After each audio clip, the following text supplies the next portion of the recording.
안녕하세요. 권정민입니다. 오늘은 실무 강의입니다. 제가 방금 아주 급박한 일 때문에 잠깐 나갔다가 합니다. 제가 이 내용은 두세 군데에다가 제가 강의도 하고 블로그에도 올라가 있었어요. 솔직히 제가 촬영한 영상이 꽤 많아서 제가 가장 애착을 갖고 있는 이제 블로그 활동은 거의 안 하니까요. 이제 유튜브를 하고 나서는 유튜브에다가 이 내용을 제가 촬영을 했나 안 했나 기억이 안 납니다. 누군가한테 글을 쓰거나 강의를 했던 기억은 있습니다.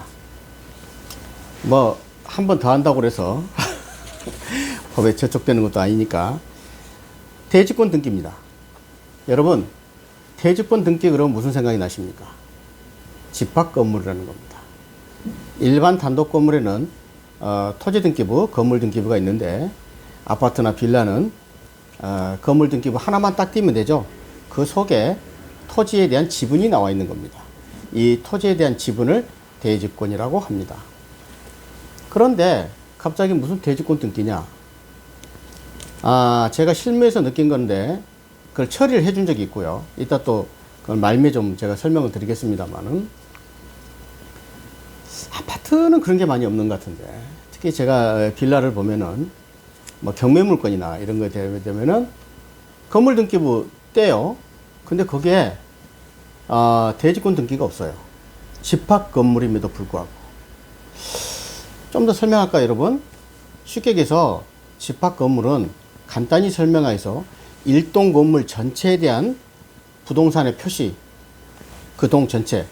예를 들면은 아파트가 100가구가 산다 그러면은 이 100가구 전체 내지는 한 동, 예를 들면 100가구가 한 동이라 그러면은 그거에 대한 표제부 등기가 있고, 전유 부분에 대한 표제부가 등기가 있고, 그 다음에 전유에 대한 표제부 각부 일부가 있는 거예요. 뭐 이 정도는 기초니까. 그런데 그 전유 부분 속에 거기에 대지권 등기가 돼 있는 거란 얘기예요. 일동 건물 전체에 대한 표제부에는 안 나타나고. 그런데 그래서 결국 뭐다? 집합 건물에는 토지 등기부가 없어요. 여러분, 우리나라는 토지 등기부, 건물 등기부 이원화 체제인데, 집합 건물에는 이렇게 간단히 설명을 하기 위해서 대지권을 건물 등기부에다가 그렇게 넣어놨어요. 그래서 대지권 비율이 나오는 거죠. 여기까지 기초. 그런데 빌라에 예를 들면 1400평방미터 분에 30평방미터 이렇게 나오잖아요. 대지권이 9평이다, 10평이다, 15평이다. 그 대지권 등기가 없는 거예요. 이럴 땐 어떻게 하겠느냐. 이걸 제가 처리해 준 적이 있어서 공유를 하고자 합니다. 첫째, 본인이 직접 가야 됩니다. 물론 우리나라 모든 것은 다 셀프로 할 수 있는 거예요. 그리고 할 수 없으면은 저희들 전문가나 아니면 법무사, 그 다음에 행정사, 그 다음에 법 변호사한테 맡기면 되는 거고요. 제가 하는 거는 이런 대지권 등기는 제가 등기에 대한 잠깐 나갔다 좀 뛰어왔더니 솔직히 쌍방 대리권이었기 때문에 가서 예를 들면 그 비용은 좀 더 저렴하게 받으면서 직접 가서 좀 처리를 해준 적이 있습니다.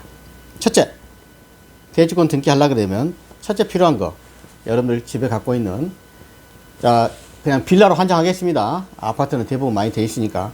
그러니까 빌라가 간단히 말씀드리면은 건물 등기 부분만 딱 띄워보니까 대지권이 없어요. 그럼 따로 빌라임에도 불구하고, 집합 건물임에도 불구하고 토지 등기부를 띄워서 자기 지분이 몇 평이라는 걸 확인해야 된다는 얘기입니다. 근데 그걸 일원화시키는 게 좋겠죠. 나중에 팔든 아니면 보유하고 있을 때도 굉장히 불합리한 거잖아요. 집합 건물인데 건물 등기부, 토지부 등기부가 따로 있다. 집합해 놨는데 문제가 있어요. 그러니까 합쳐놓는다 이게. 자, 등기 권리증 하나가 있어야 되고요. 그 다음에 건축물 대장이 있어야 되겠죠. 그 건축물 대장은 전유 부분에 대한 건축물 대장을 떼야 됩니다. 아까 말했대로 일동 건물 전체에 대한 건축물 대장 뗄 필요 없어요. 이해하셨죠? 그 다음에 토지 대장, 항상 건축물 대장, 토지 대장, 등기 권리증 이렇게 떼야 되겠죠. 그 다음 또 하나 뭐가 필요해요? 등기사항 증명서. 등기사항 증명서는 다시 말하면 등기부 등본. 그거는 언제든지 뗄 수 있으니까 이것도 그냥 열람용으로 띄지 마시고 그 등기국이나 등기소에 가게 되면은 거기에 얼마죠? 500원인가? 그거 되게 되면 정상적으로 뗄 수가 있습니다. 자, 네 가지 뗐죠? 집합 건축물 대장, 전유 부분, 토지 대장, 등기 권리증 가져가고 등기상 증명서. 원칙적으로 등기부 등본인데 그 네 가지를 준비하고 그리고 이제 신청을 합니다. 거기에 신청서를 달라 그러면은 그 법원 직원한테 대지권 표시 변경 등기 신청서를 작성합니다. 대지권 표시 변경 신청서. 이게 조금 까다로워요. 굉장히 잘 못 써요. 그거를 제가 옆에서 다 도와드렸다는 얘기죠. 그러니까 혼자 갈 수 있어도 돼요. 되는데 좀 까다로워요.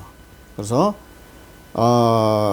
만약에 혼자 가신다 그러면은 등기소 직원한테 꼬치꼬치 물어봐가지고 할 수도 있어요. 소송도 본인이 혼자 할란지거나 지구상에 혼자 할 수 없는 게 어디 있겠습니까? 그래서 이게 어려우면은 이렇게 전문 자격자를 이용하시면 되는 거고. 아무튼 대지권 표시 변경 신청서 이게 조금 오래 걸려요. 한 짧으면 10분, 길게는 뭐 30분도 더 걸릴 수 있을 것 같아요. 제가 작성하고 도와주다 보니까. 신청서를 작성하고 두 번째 등록세 및 신청 수수료. 등기 신청하게 되니까 신청 수수료를 납부하고 해가지고 그 영수증을 줍니다. 그 영수증을 딱 보관하고 있다가 그 다음에 또 등기 권리증도 제출하고 그 다음에 집합 건축물 대장과 아까 전유 부분 토지 대장을 제출하는 겁니다. 이따 나중에 등기 권리증 다시 돌려받겠죠. 그렇게 되면 등기관이 신분을 확인합니다. 신분증을 좀 달라 그래요. 왜? 본인 아니면 안 됩니다. 반드시 본인인 걸 확인하는 거예요. 남의 집을 퇴직권 등기하고 막 하면 안 되니까. 그래서 만약에 보정이 필요하다. 보정 아시죠? 보정. 필요하게 되면 2, 3일 후에 연락하겠다고 합니다. 여러분 잘 알다시피 등기관은 형식적 심사권밖에 없어요. 이게 퇴직권 등기가 맞냐 틀리냐는 그저 확인 안 합니다. 아까 말씀드렸죠. 등기 권리증이 있느냐, 등기부 등본이 있느냐, 집합 건축물 대장 전유 부분에 대한 있느냐, 토지 대장이 있느냐, 신분해서 확인했느냐 이런 형식적으로 요건만 확인하는 거. 이게 등기관이 할 일이에요. 그 다음에 보정이 필요하면 2, 3일 후에 연락을 하겠죠. 뭐가 틀렸다. 이걸 보정하라. 이렇게 하게 됩니다. 제 경우는 보정이 없이 다 처리를 하게 됩니다. 그렇게 어렵진 않아요. 이렇게 되면은 이제는 집합 건물이 대지권 등기가 병합돼서 일반 모든 시중에 나와 있는 것처럼 집합 건물 대장만 뜨게 되면 대지권 등기 비율이 딱 뜨게 됩니다. 길어야 일주일 안에 전부 처리가 됩니다. 깔끔하게 끝납니다. 자, 오늘은 대지권 등기에 대해서 알아봤습니다. 실무 강의였습니다. 감사합니다.